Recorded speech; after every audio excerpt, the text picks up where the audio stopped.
Leadership. What is it? Who is it? Why do we use it? In Chapter 5, it discussed several leadership theories. The first being distributed leadership, which suggests sharing common ownership with all stakeholders to encourage buy-in. Transformational leadership, the act of getting educators to share common beliefs, values, and norms. Effective leadership says that school leaders must develop people within their organization to be effective.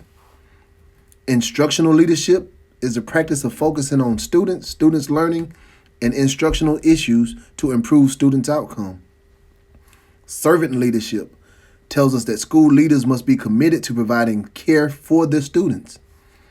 Uplifting leadership explains that leaders must raise the spirits and the performance of all stakeholders by setting challenging targets. Situational leadership. An effective school leader needs to know his or her community and what resources are available. One common thing throughout all of these theories is the people aspect. Distributed leadership talks about stakeholders. Transformational leadership talks about educators. Effective leadership talks about the students and the school leaders. Instructional leadership talks about sharing students' learning and instructional issues. Servant leadership talks about the students. Uplifting leadership talks about the stakeholders.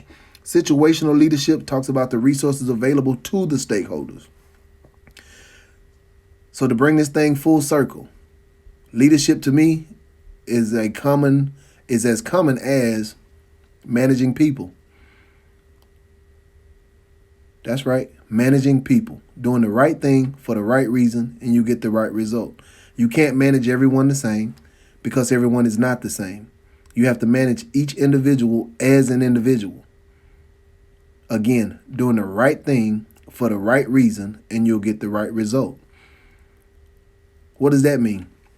Does that mean that I have to do the right thing or do the same thing for everyone? No, that's not what equality is. That's not what equity is.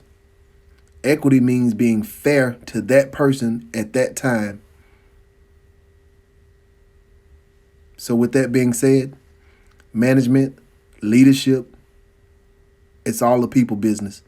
Do the right thing by people, and you'll be rewarded with effective results.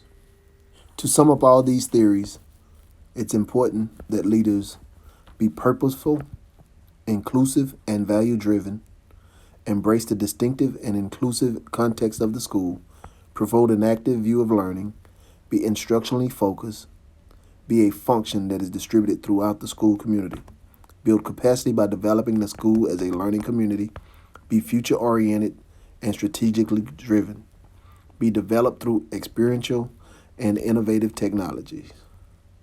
Do these things and you'll be a successful leader.